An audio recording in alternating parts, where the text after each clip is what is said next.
Казвам се Филип Харманджиев и се занимавам с вино и с производство на фермерски продукти. Имаме прасета, крави, овце, кокошки за яйца, носачки, както и пилета за месо, което означава бройлери. Имаме и едно стадо гъски, които се забавляват в част от непресушените рибарници.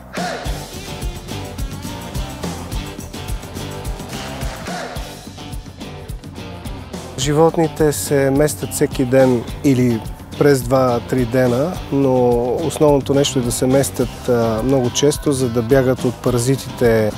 Като абсолютно всяко животно пасе на воля това, което иска, и отделно, в зависимост от типа животно, добавяме фураж, който е без ГМО и без медикаменти. Кравите и биковете ни за месо пък са на 100% вегетарианска диета.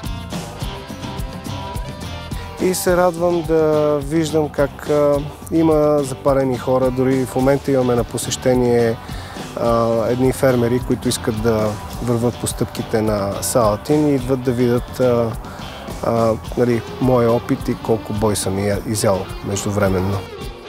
Най-важното за здравето е да ядеш салата и да си на чист въздух и слънце. Това им осигуряваме, те имат доста движение, поради това и месото е много по-вкусно от концлагерните животни, които не могат да се движат.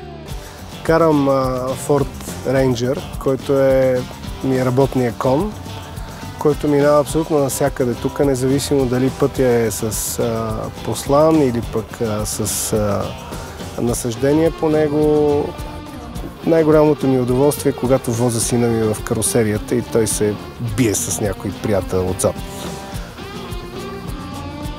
Трета година карам Рейнджера и съм доста удовлетворен от представянето му. На колата не ми дава стрес, това е най-важното, което е за един фермер, да не го мислиш и това.